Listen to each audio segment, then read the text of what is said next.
সর্ষে দিয়ে পেঁপের এই তরকারিটা একদম ইয়াম্মি, জাস্ট ইয়াম্মি গরম ভাতে। আসুন প্রিয়ার হেসেলে চলে যাই। হ্যালো কাছের মানুষজন, কি অবস্থা সবার, কেমন আছেন সবাই? আজকে নিয়ে এসেছি সিম্পল একটা নিরামিষ রেসিপি নিয়ে। তো আজকের রেসিপির মেন ইনগ্রিডিয়েন্টস হচ্ছে পেঁপে। তো পেঁপে কেটে ধুয়ে পরিষ্কার করে আমি এখানে নিয়ে নিয়েছি। তো পুরো একটা পেঁপে এখানে আছে। তো পেঁপেটা পুরোটা দিয়ে দিলাম।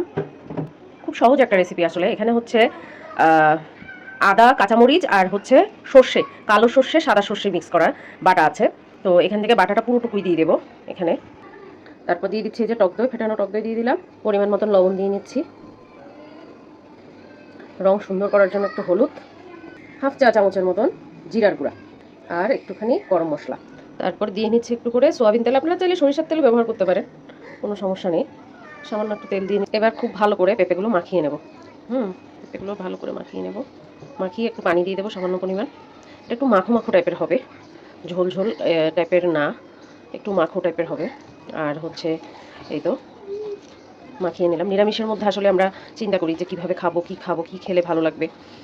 তো এই যে এটা অনেকটা আসলে পাচন টাইপের, এখানে অনেকে বেগুন টেগুনও দেয়, তারপরে ইয়ে দেয়। আমি শুধু পেঁপে দিয়ে করি, এটা আমার মায়ের একটা রেসিপি। হ্যাঁ, তো আমার আসলে গরম ভাত দিয়ে যখন এই রেসিপিটা আমি ট্রাই করেছিলাম, আমার ভীষণ ভীষণ ভালো লাগতো। ছোটোবেলায় প্রায়ই মা এটা করতো, এখনও করে কিনা আমি জানি না, কিন্তু আমার ভীষণ পছন্দের। হ্যাঁ, বঙ্কুসোনা আজকে বেশ ডিস্টার্ব করছে আমাকে, তাই ওর একটু একটু আওয়াজ আপনারা পাবেন। হ্যাঁ, ছোটো মানুষ। এই যে আমার মাখানো হয়ে গেছে।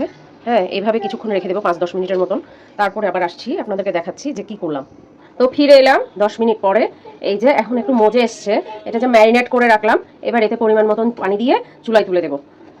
গরমে যাদের রান্না করতে কষ্ট হয় তাদের জন্য একটা উপাদেয় পেট ঠান্ডা করার মতন একটা খাবার।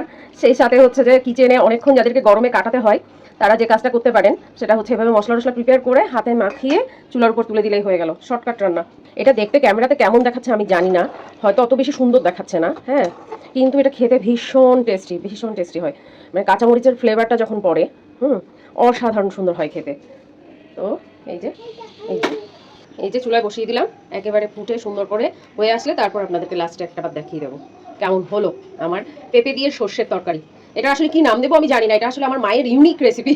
হঠাৎ হঠাৎ হয় না, মারা যে এক্সপেরিমেন্টাল বিভিন্ন রান্না করে, আমার মারও এটা হচ্ছে যে সেরকমই একটা রান্না। হ্যাঁ, তো ঠিক আছে, দেখতে থাকুন। আমার তরকারিটা ফুটে উঠেছে, এই তো একটু টানিয়ে নিয়ে নামিয়ে নেব, কারণ আমার একটু ঝোলঝোল পছন্দ।